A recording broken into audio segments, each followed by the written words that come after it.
Funk. I'm delighted to be with Oliver from Broadside. Hello. How are you? I'm good. How are you? I'm wonderful. Thank you for asking. It's very warm, isn't it? Yeah, I couldn't believe it. And then somebody said, yeah, it's just this weekend. I was like, of course. Yeah.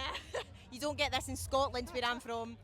Oliver, I just saw your set. It was absolutely amazing. You smashed it. All of you, well done. Thank you so much.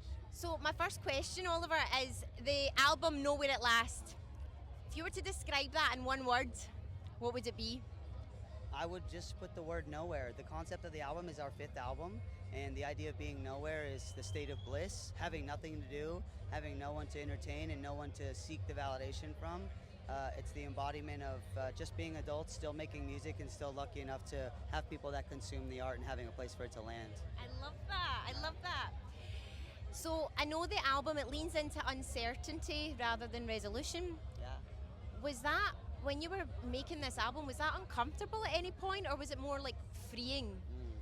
So I really found early and later in life through therapy that I strive in those elements. I really just do well in the levels of uncertainty, whether it was just having to be in like a survivalist state as a child or just whatever it stemmed from. Yeah. So I find that I find the most inspiration when I'm losing my fucking mind. Yeah. Sorry for my language. Absolutely, I love Okay. it. And I'm really glad you mentioned therapy as well, because I think it's really important in our community. It's the most important thing, to be able to have a conversation with yourself, but then also it teaches you like a superpower of understanding the way that other people's brain works as well, and that you're not just alone on this spinning ball. Yeah, I love that. So one of my favourite songs is Dead Roses. Yeah. It feels incredibly personal listening to it. It feels like you've made yourself very vulnerable as well. And I think that's why I connect with it very much. So what unlocked that level of honesty in the writing? Was it difficult for you, or? Yeah, it's certainly difficult. I find that all my life I've really just felt like I really felt that as if I've always wanted to find validation in people or things, whether it's just from growing up super poor or just like a broken family. Yeah. And I think being able to look within myself and try to seek value and integrity and intuition and really uphold those things in pursuing navigating your own mind. And the concept of don't bury me, like I want to be in control, I want to feel in control, and I think it's almost taboo for people to say I want to be in control of my life. You know, the world wants to remind you how lonely and miserable and how lost you should be, so they can sell you a product. But the reality is you need nothing in this life except for your own heart and soul and some water and some food and maybe shaking ass a little bit. But Yeah. And so with that track, when you perform it live, does it land differently for you now when you do it live versus when you were in the studio doing this song? Yeah, so we just finished up a European tour with our friends in Hands Like Houses, and it was the first time that we had the chance to play that.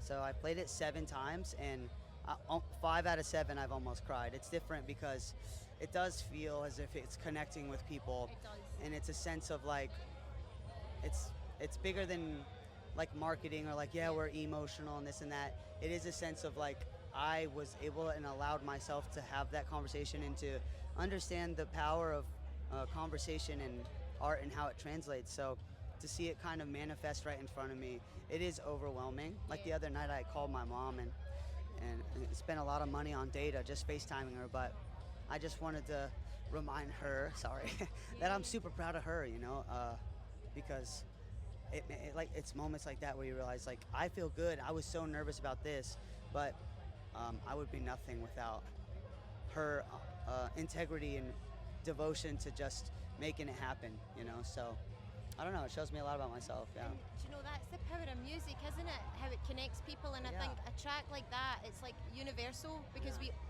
all experienced similar emotions and we interpret it for what we want. Absolutely. So I want to commend you for putting your vulnerability out there and using your gift and your talent to expose in a really exposing way. So thank you. I really appreciate that, and thank you. You're honestly. welcome. Yeah.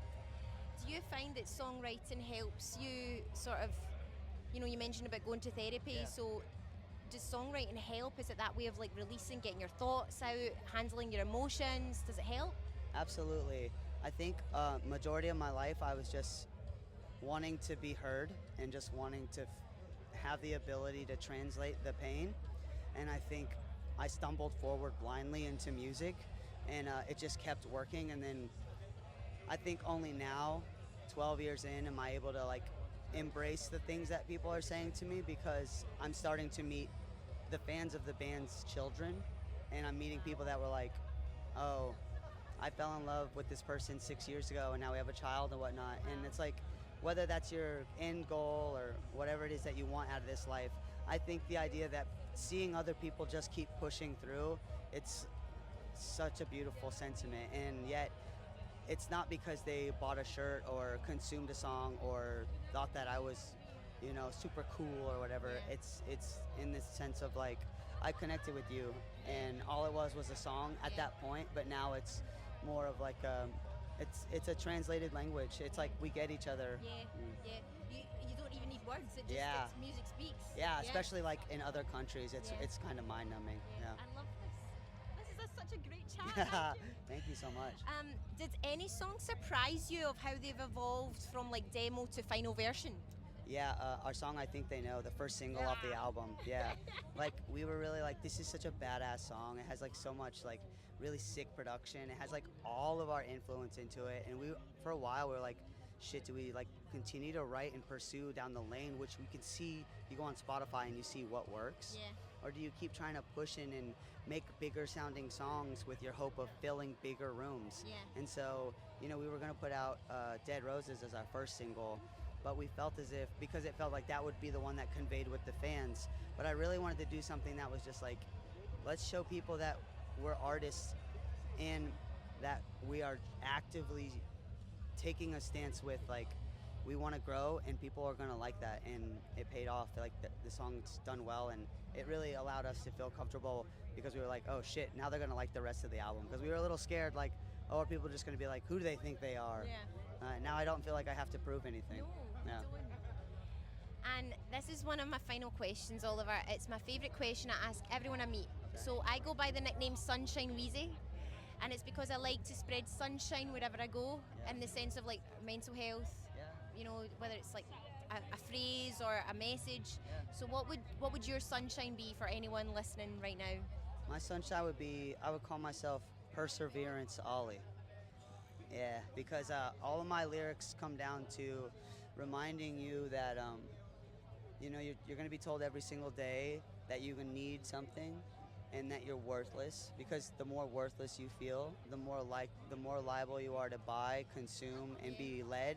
So the very fact that your body took a breath as soon as you woke up is the quiet conversation that says, yeah, you were supposed to wake up today, because you wouldn't have took that first breath if you weren't supposed to be here. I feel really emotional, Oliver. Thank you. That was lovely. Yeah, thank you. Because we're ending on quite a deep topic, do you want to play a little quick game I've made up? Okay, so I'm calling this game, I think you know, I think you know, I think you know. Okay, you have to name the band that I've used these emoji cards for. Okay, so what do you think that is? This is going to come up on screen, guys. What do I think? So this is going to be the band name? Yeah. Is this Home Team? Nope. Is this Fire and Spicy? This is the key bit, I think. I feel. Is this Red Hot Chili Peppers? Yes! Oh, it's like that kind of approach. Yeah, you've got it. Now I you've got it. Okay. Round two. Here we go. Band. Oh my goodness. Queen? Yes! Okay, we're getting a bit tricky now. Earth, Wind, and Fire. Oh my God! I didn't think you were going to get that. Well done. Okay, right. Another tricky one, maybe.